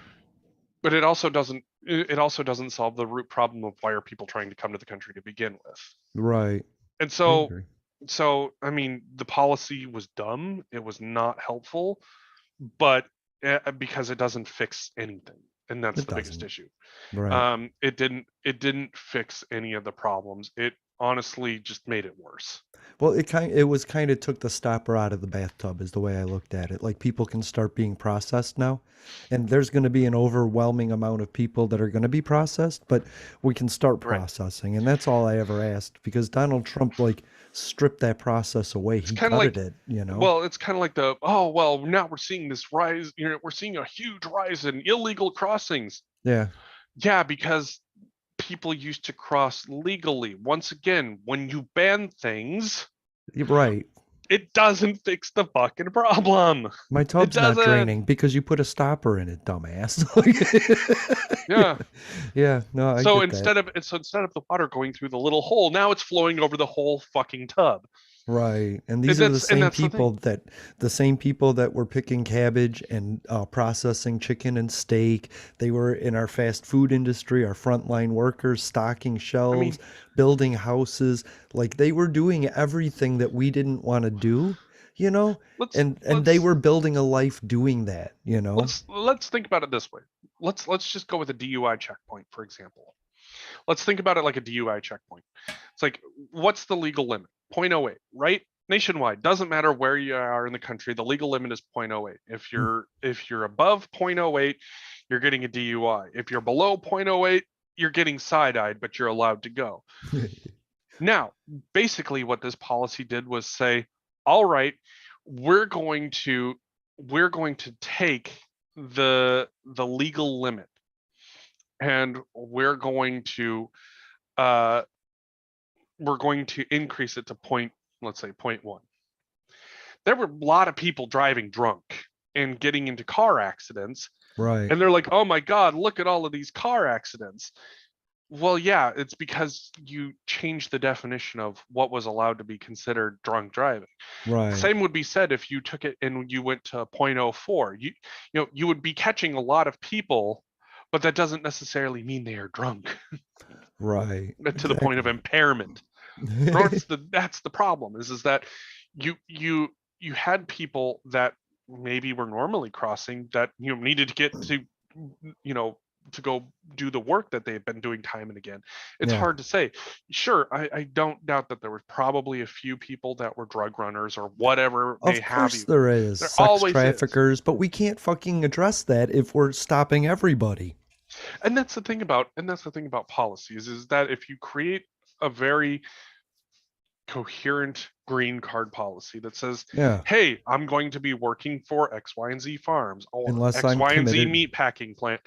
Right. And that's what these green cards do. It's like you have like a set area that you're going to be working in, Right. and people check these things. They're like, oh, yep, nope, you got your paperwork, you're all good to go. Great, fantastic. Right. And then at the time, and then when their term expires, they head back to Mexico. They go back. This is not a terrible thing to have. If you make it Mm-mm. easier for people to come in and work, specific jobs, and you make it very clear and concise, and it's like, hey, Yeah. great.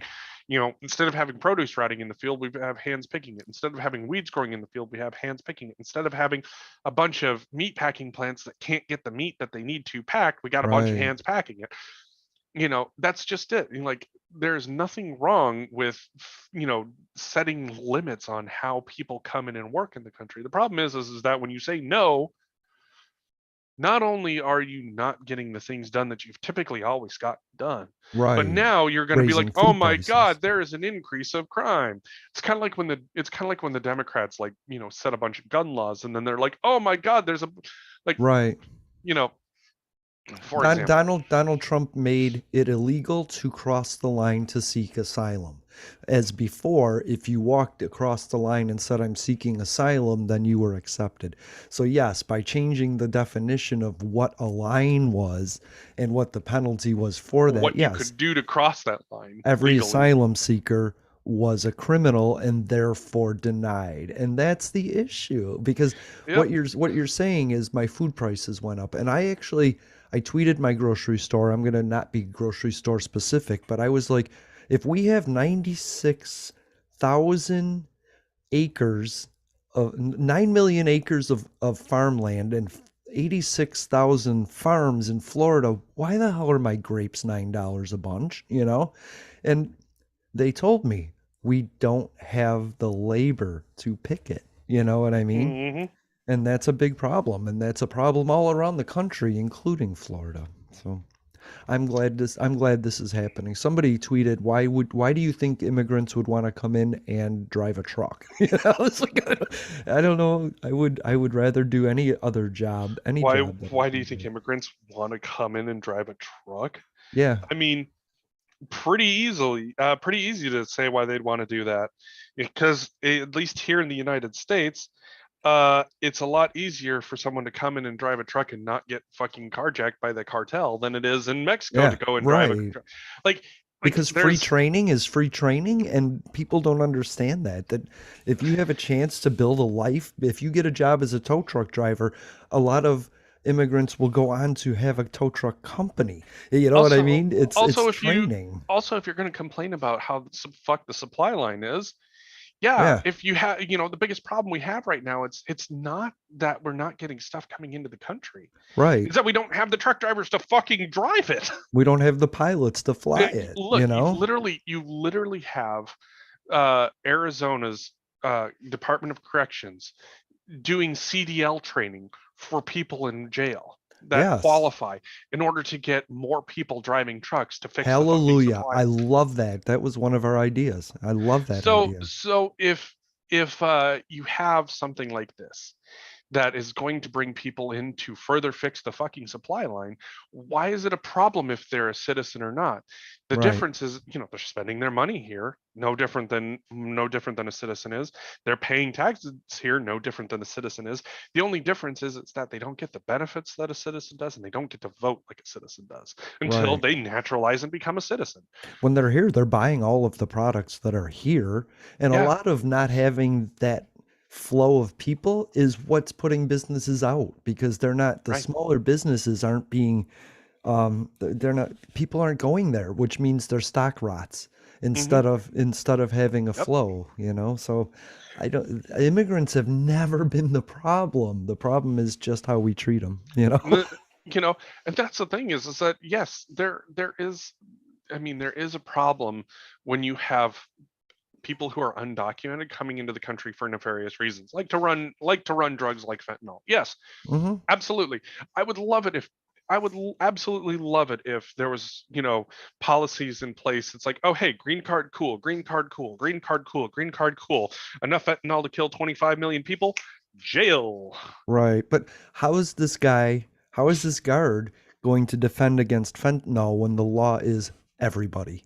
You know, we don't Exactly. have the resources to defend the wall, but we do have the resources to take care of the majority of the things that destroy our life, like the drugs coming through, like that Absolutely. semi full of people that had dead piled up in it, you know? And that semi is in it's directly tied to Greg Abbott's policies on the border. And that's a Absolutely. shame because that affects Texas ranchers and Texas farmers and Texas processing plants, you Getting know? your yeah, exactly. Getting your meat, getting your cattle to the meat packing plant.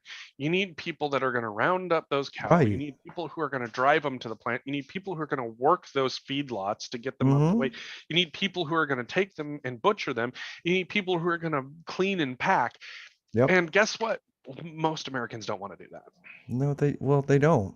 They don't.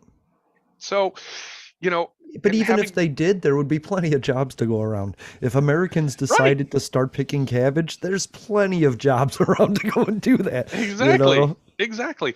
So and that's the other thing too is that when people know, oh hey, you mean all I got to do is fill out this paperwork, I get a green card and I can come in and work for amount of time Right. and then I get to go back home. Guess what? There's going to be a bunch of people standing in line to get in legally. Yeah. And if the paperwork is all done the way that it's supposed to be done, great. They're going to get through. They're going to review it. They're going to let them in to go work. And then somebody's going to go check to make sure, hey, you working in the place Right. that you're actually supposed to be. When somebody Okay, comes cool. when somebody comes to college that way from India or Pakistan, they're only allowed here until their time is up, but they can reapply for other things Exactly. after that. If they get a job here, they can apply for citizen status. Exactly. But it comes down to if you're a benefit or not. And we're not just giving citizenship away like it's free candy. That's not how it works. There's a Nope. grueling process. Like some people have waited 10, 12 years for the process to complete, you know? Right.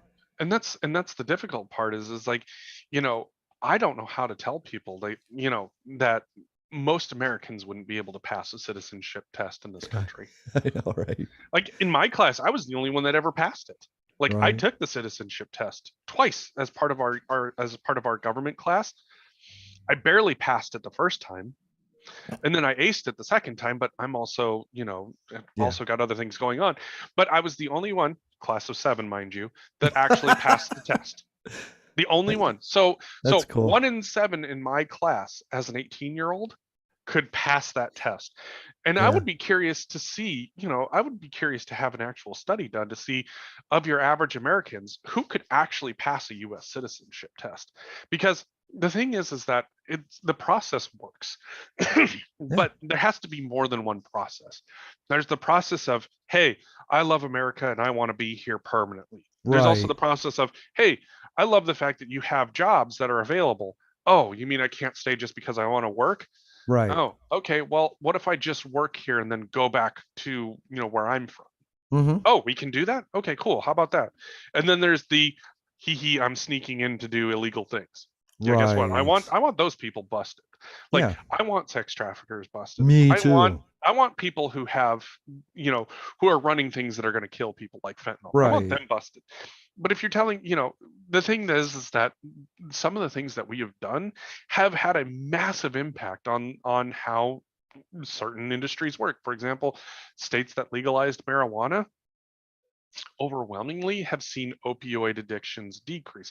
Now, the Hell yeah. pandemic royally fucked a bunch of that up because, well, being locked at home, dealing with existential dread kind of tends to fuck with people's minds. Kinda. But, but But when we you got them look through at, that. yeah, exactly. But when you look at overall what has happened, legal drug use, like stuff like marijuana, has had a huge impact not only on state economies, number one, but Mm-hmm. also on state healthcare, number two, because now you don't have as many pills being run, you're developing fewer addictions. Yeah. Well, you But also the have the fentanyl ability that to sell your pill, by the way, right? You can sell your pill knowing that other people that could be addicted to it aren't going to take it because they found an alternative, which means a doctor can prescribe it easier for a legitimate concern as opposed to a catch-all, you know? and that's the other thing too is that with you've also seen the decrease of street drug trade simply Mm-hmm. because, right now fentanyl's fucking scary. And Yeah, it anything, is. like, as a kid, would I have thought twice about, like every once in a while you'd get that one batch of weed where you're like, I'm pretty sure that was laced with something. Right. Right now, I wouldn't trust fucking anything to be laced with, to be fucking free and clear if I was buying it off the street. Yeah. Which is why, like, having pot shops here, it's like, look, it's highly regulated. You can't even use fucking, weed killer or Right. insecticide or anything else on these fucking plants. And it's You're not local allowed to. a lot of it's local farmers. You know what I And it's mean? local. Colorado isn't selling to fucking Well, Florida. you can't sell interstate. That's That's considered what I'm interstate saying. So drug trafficking. it's local stuff. I like that. Exactly. I'm about And to go through the process to get my card, so I like that. so to me, it's like, the biggest issue still remaining is that all of these pot shops are not allowed to access banking, and that's a big Oh problem yeah. to me, because now you're seeing the rise of pot shop robberies around here because they have to deal Yeah. in cash. That's how I knew that Donald Trump didn't give a fuck about me, and that's how I know Joe Biden doesn't. Neither one of them are just federally legalizing marijuana, Right. like so that It's that like can happen. federally legalize it, push it to the, this is Yeah. one of those ones where you can push it to the state to decide, and states are deciding on their own. Like Mm-hmm. Montana legalized weed. And I was like, Yep. wow, okay. Well, Yeah. I mean, we did legalize medical marijuana pretty early on. Right.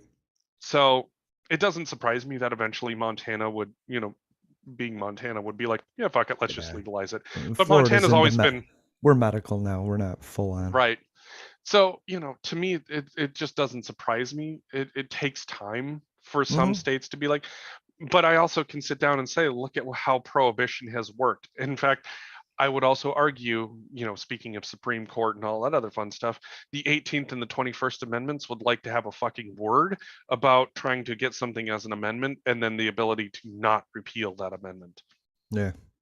Because Okay. realistically, you can always repeal an amendment. There's always a chance that you can repeal an amendment. It's really fucking difficult. And Right. and 37 states or 2/3 of the Congress. yep. So realistically, what you end up having is a process in which, you can easily get some of this stuff to fucking disappear. Mm-hmm. The problems that have existed have been put in place politically. Or morally. Or religiously. Yeah, Stem cell I mean, research. We can't do it. Why? Because we're morally objecting. What? prohibition the whole thing behind prohibition was this fucking religious thing, Yeah. and look what happened with that. Mm-hmm. Yeah, that didn't. Yeah, not only did alcohol not actually, and that was the other thing too, is that you could get a doctor's note to be able to consume alcohol. Well, yes, but that alcohol came with poison in it, so you didn't drink too much. So even still, if all you wanted was a glass of wine, Uh-huh. you could still have a glass of wine. Yep. In fact, it was prescribed for what was it? Hysterical women, Mm-hmm. that they have wine during their monthlies. I'm That's like, for perfect. fuck's sake.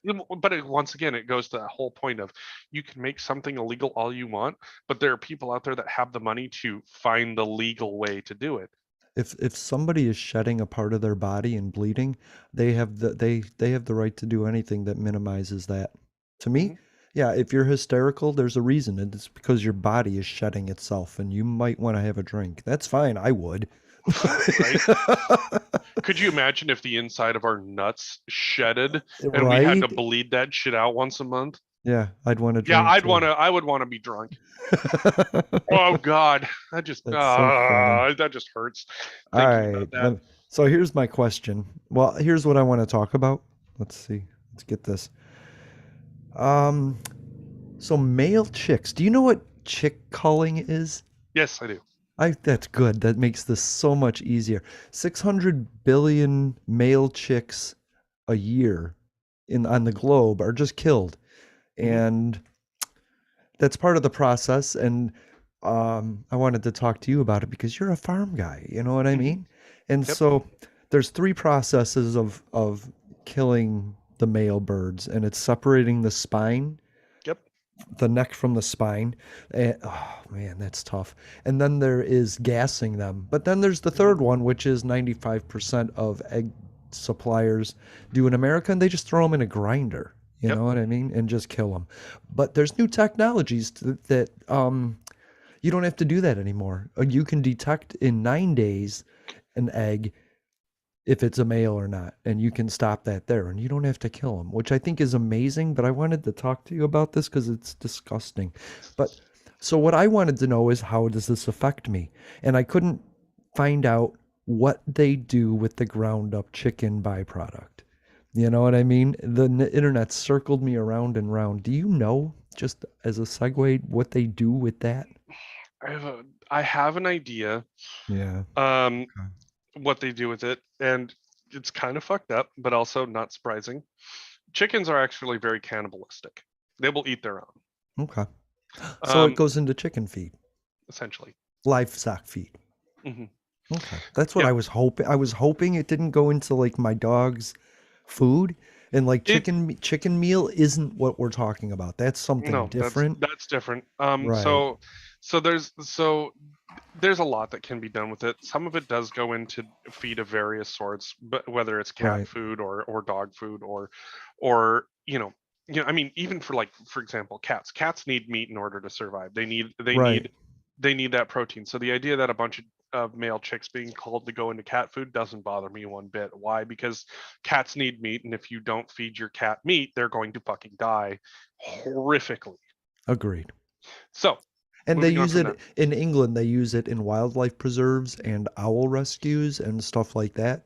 I Yep. mean, I'm sure they have a lot less, but Hmm. we are 95% of the global egg community, Yep. and so our culling is 250, 300 billion a year. So So, but there's ways that we don't have to do that. And I wanted to talk about this because Republicans are like right to life, but then they support something like this. I don't know if they do. I wouldn't once I knew about it. I didn't know this was happening, and there's other ways to avoid it, and we can talk about those too. And there's there's a, funding for it, I you know. mean, this is.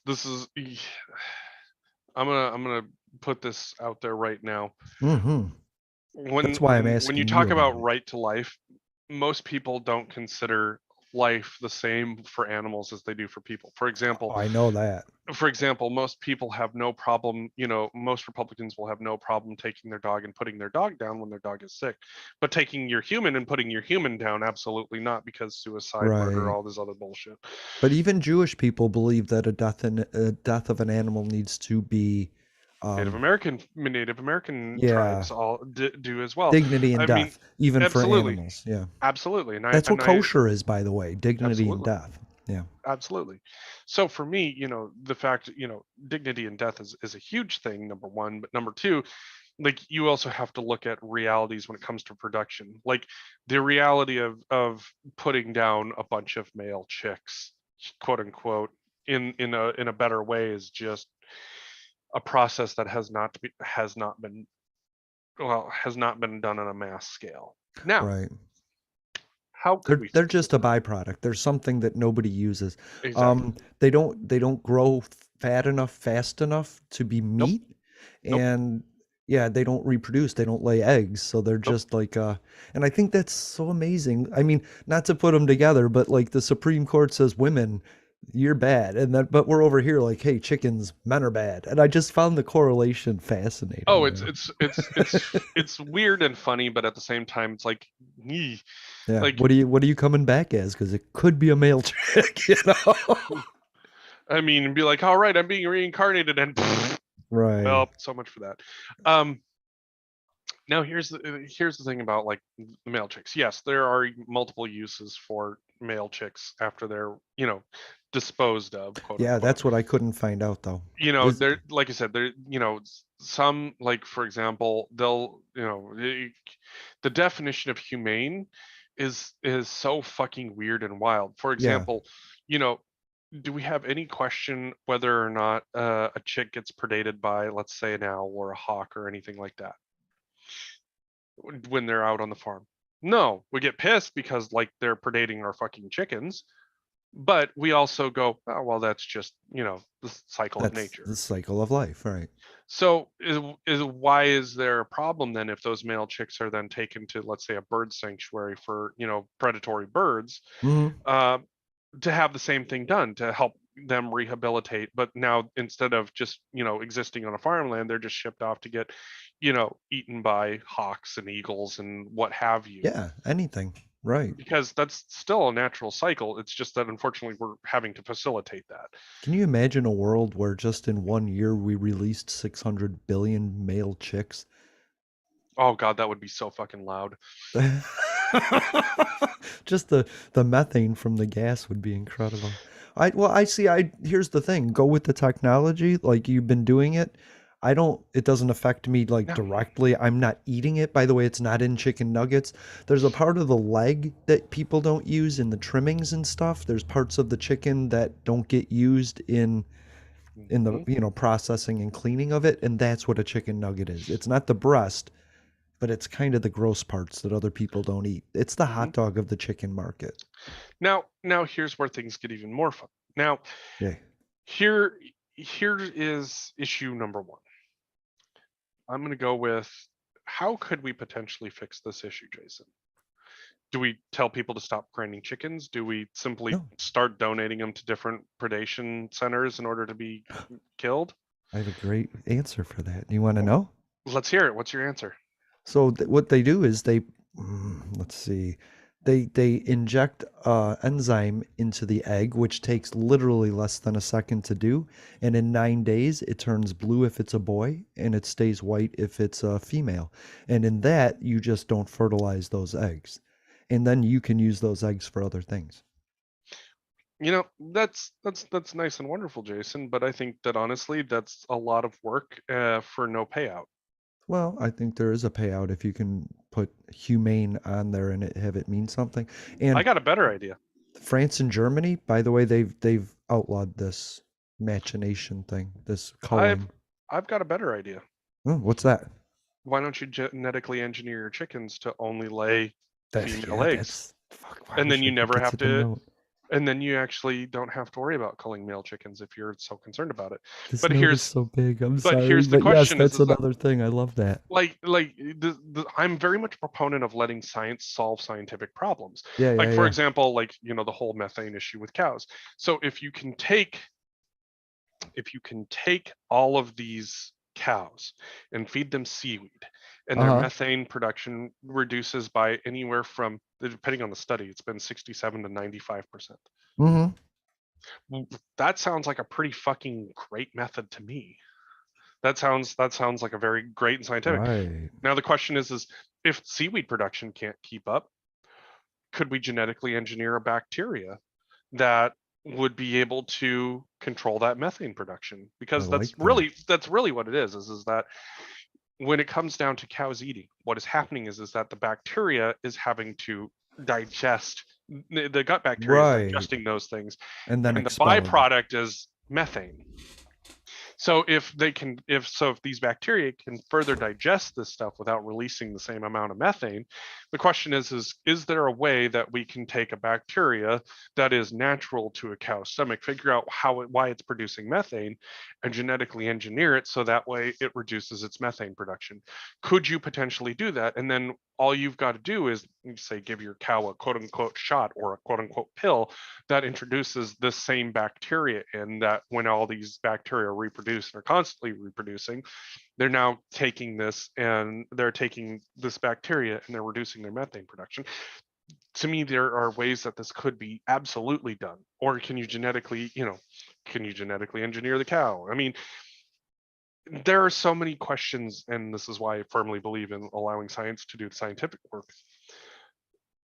These problems have solutions. Some of them just don't have the funding. Some of them, they just don't necessarily know where to start. But that's the glory of ag science. Ag science is no different than regular, science in other realms. So for me, ag science is one of those things where um, Right. everybody gets so up in arms about it. But the reality is that there's always better way to do something, and the question has just been, are they able to / allowed to do the things that they need to do in a cost-effective manner, right? well? And Like that's the thing you're is going to pay a lot more for your eggs if they're ingesting a serum to find out what it is, or genetically altering their hens. That technology is going to be pricier. not necessarily is the thing is that I think there could be an initial cost, absolutely, but I think that in the long term, if, Oh for yeah. example, instead of having to cull 600,000 male chicks and then trying to figure out what to do with Uh-huh. the culling, now if instead it's like, oh shit, I have a bunch of female hens that I can now sell off to other farms, you've created another realm of quote unquote meat production, egg production, and sales Cool. for the ag industry. Now there's always and you're gonna have a bunch of, oh my god, they're genetically engineering the chickens. It's like, Right. once again, for the people in the back who haven't been fucking paying attention, it is not the genetics that are affecting the way that your body functions. It's the chemicals that go into the fucking food that you're eating that is affecting your body, because we can test for that and Yes. still fucking find it. Yep. That's right. And This is there's one of those nothing, things that it frustrates me to no fucking end that but there's people nothing sit on there. the planet that hasn't been genetically altered, you know? It, it, but that's the thing, is like genetic engineering and genetic modification, one is just a faster path than Right. the other. Because, for example, it's like, you don't know how our cows got so big. They were a Black Angus and Gelbvieh mix. Right. Very easy birthing They're for not our pumped Black through Angus. they're not pumped with steroids and antibiotics to make them grow faster and thicker, although some do that. Yeah, I mean, and that's the thing is that growth hormone has been detected and further on down the line. Yeah. Yeah, I fully expect that growth hormone to be in there, because guess what? You're injecting them with a hormone. However, Right. if you genetically engineer your cows by crossbreeding selectively, so that way you get a calf that's easy to birth but gets fucking huge, Yes. it's still genetic modification. It's just the slow method of doing it. Every dog on the planet is the slow method of genetic evolution, and we still love them, you know what I Right. mean? And I mean, but I'm not over here thinking, that I'm going to have Billy Bones for dinner. That But I'm said, saying is everything, the banana has been genetically absolutely. altered, the And tomato, everything. and if your banana was genetically We. altered to be able to resist fungus, is that Hmm. really so fucking bad? It's not that they're producing a chemical. Right. They're actually or maybe they are producing a chemical. Maybe they are producing a root chemical, and guess what? You don't eat the fucking root. Yeah. And Once again, if it matters to people, then you need to care about it. With the egg thing, I just wanted people to understand when it says humane on the package, you don't need to pay more for that, because everybody that puts humane or not puts humane on their egg carton is still culling chickens because it's a necessity, or they're buying from a hatchery that does cull chickens. right. Unless it's a small farm, that other 5% that is local, the roosters out back where I can go talk to the guy and get some fresh eggs, that guy isn't killing his chickens. Or maybe No, he he is. is, he's It's doing just that that that old way where he's separating the fucking spine literally from. just like grabs them Yeah. by the head and then just like Oh, spins them around and wrings them out. Like which that's they're what I they're grew up with. finding doesn't work. The brain doesn't end at that point, is Well, what they're saying is happening.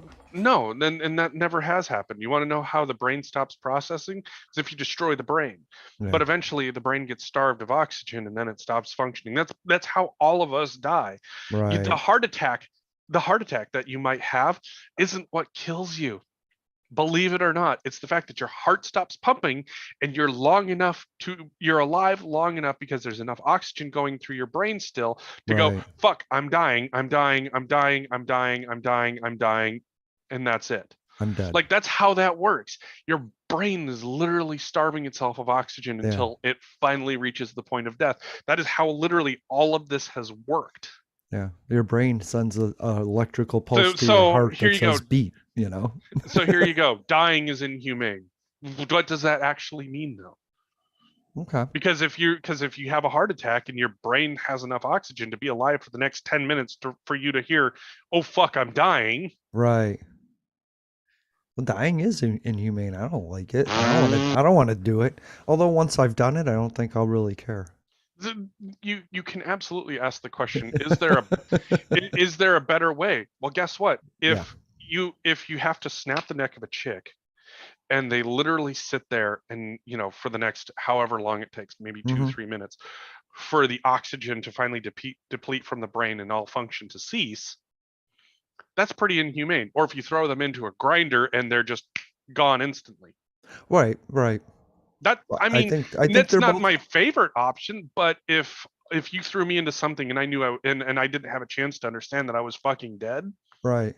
that seems like a better option than me just knowing that I'm dying for the next 2 to 3 minutes. I agree. I So think they're both so like, personally gross though. oh no, I'm not saying that But it's not. there's a difference between the farmer back there that's using his food and like giving it a respect that it deserves as opposed to doing it for profit and just throwing like 340,000 chicks into a grinder and Now, filling a landfill when now, you don't have to. When if you have to because that's the only alternative, that's one thing. But if you're yeah, doing it for profit, that's gross to now me. that would actually be my problem too. Like if you're just taking all of that and throwing it into a landfill, I think I do have a problem with that because to me it seems like there could be far more use done for that, whether that's cat food, whether Yeah. that's dog food, Building whether that is bricks or something, you know? whether if there's something that could be usefully done with it, Right. uh that to me seems like there is opportunity there, Yeah. depending on what's happening, and that's not necessarily one of the great. But if we're going based on whether or not something is humane, like I said, if we're talking about cutting a chicken's throat so it bleeds out and it knows it's dying for the next 2 to 3 minutes, that doesn't exactly sound humane. If we're talking about snapping its neck so that way there's still enough oxygen in the brain that it knows that Right. it's dying for the next 2 to 3 minutes, that's not very humane. But if you're throwing it into a grinder and it's just completely destroyed instantly and it doesn't have the chance to know that it's dead, that sounds a lot better than the other two options. And then realistically, then Oh, there's the whole like, do you I'm sorry. actually Agreed. then there's the, well, what if we just chemically put it to sleep and then, well, then you can't use it for anything, so literally then you're just killing a bunch of chicks that Right. can't be then used for anything because it has a bunch of toxic chemicals in it that will kill whatever it eats. That doesn't But sound very humane either. but I don't think it to me it's like pulling out sugar and putting in a carb so that you can have the same taste but a different thing. Like we don't snap their necks, but so we can call it humane to throw it in a grinder. When we don't have to when the technology exists so where we don't have to do either and one. that's and that's the and there's your real answer is Yeah. that if you can do something differently, and then and that technology that you were talking about, I'm like, that's just a fucking waste, Right. because now you're putting a chemical in there that now you have, at least in my brain, you have FDA issues of whether or not this can be used at all or not. Well, That, they're selling them in Europe right now. well, and maybe that's been approved already, and maybe Let it's them not be the test subjects, not us. exactly. Like I personally, like, if you told me, hey, we injected chemicals into your eggs to make sure that they weren't male or female or whatever, I'm gonna be like, no, I'm not eating that. Right. Or if you're injecting them, then you're allowing them to grow up. Then my next question is that chemical going to be, you know, are you going to be able to test and find that chemical in that hen or in that rooster? Oh, here it is. Okay. So it's based on the sex hormone. Hmm. And so what you do is you pull a little fluid out of the egg and Oh, okay. that lands on a marker and if the marker turns blue, it's a boy and then you just don't have to fertilize the egg. And that Okay. is, let me see. I had it. It's called Respect. RESPEGGT. And they're just in their infancy. They're just coming up Respect. with things. Right. The play on respect. But I mean, France has gone forward, a smaller country, and Germany's gone forward with like saying we don't have to call chickens anymore. Cool. And I just want people in America to understand that, you know, Or my personal thought is that, if you don't want to have a bunch, or any male chickens, then what you need to just be doing is genetically engineering your chickens so that way they can yeah, only lay female eggs. agreed. I don't know where that technology is. I don't know where it is in the That would pipeline of being who done, knows? but it's cool. You know, I mean, people, that if would they be a think, better option. if people have an issue with something, like I said about Democrats and Republicans, if you think that genetically altered food is bad, research it. You know It's what I like I mean? said, it's not the genetic altering, it's the amount of Right, fucking chemicals that get used, because we can right, test for the chemicals and the chemicals are still present. right. Like, you know, I guarantee you that, if we were to genetically engineer cows, if you were to go back in time and take a cow from 1,000 years and then go back in time and take a cow from 900 years, 800 years, 7, 6, 5, Mm-hmm. 4, 3, and then modern day, and put no hormones in it, yeah, it's going to taste different. I guarantee you Yeah. it's going to taste different. But I also guarantee you that what you're going to see is a lot different than what you see now. So the question is then, were there health problems still associated with eating those things? I'm going to go with the answer was probably no, Right. unless they were ingesting some type of chemical. Like, for example, like when during the Industrial Revolution, during gas periods, when you would have lots of lead in the air, and then you would have lots of lead in, like, let's say, probably the meat. Everything. Right. I guarantee you that that is probably more problematic than any genetic engineering that you can think of. But Right. if they're if you're looking and you see, oh yeah, no, they started injecting a bunch of hormones into this or any number of things, yeah, I guarantee it. Same with agriculture. Take a potato from 1,000 years ago, 900, Uh-huh. 800, get to the point where now you're spraying with certain chemicals. I guarantee you're going to test and find those chemicals in your fucking potato compared to 1,000 years ago where you won't. Mm-hmm. Plus, Genetically, they're going to be different. Genetically, those potatoes are going to be very different but across shipping all of that those years. potato changes too. You don't lose half of the product shipping it now because you have techniques of keeping it at the right temperature, keeping it in oxygen. You know what I mean? There's like, But the chemical is the real trick. The chemical is right. the real issue. If the chemical is still present in your food, Mm-hmm.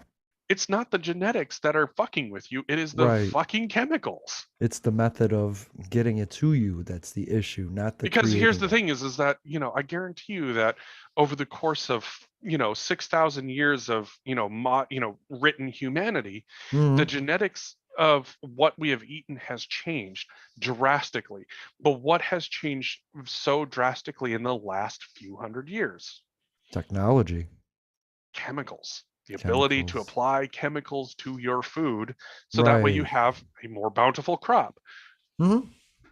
The question is, are those methods actually helpful or harmful? Right. And I think that is where the next real question sits is, if it's not the genetic engineering itself, Right. then great, that's fantastic.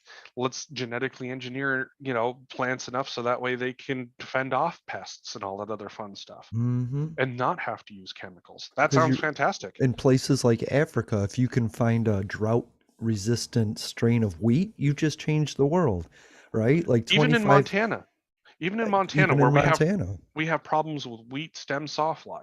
So what did we do? We took a genetically different version of wheat that Mm-hmm. instead of having a hollow pith has a solid pith. And now guess what? Don't Yeah. have stem sawfly problems. You know, it's Still funny. got wheat. It's Je- still edible. Jefferson went to Italy and he had to smuggle out Italian rice because American rice was garbage. Mhm. And so he started planting that. And Italy got mad, but our rice is now Italian style rice. And it's American, but it's always been considered Mhm. Italian because he stole it. So the to me the reality is that genetic engineering is actually the next forefront of food Of in course, order it to get has us to so be. in order to get us away from chemicals that we put into our food. Yes, because I want a cleaner food. Absolutely.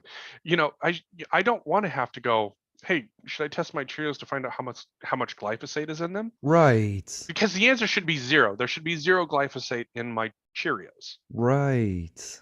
But I if agree. but if genetically it's engineered so that way, you know, any other plant other than, the same genetically engineered oats touch those roots and they die, Mm-hmm.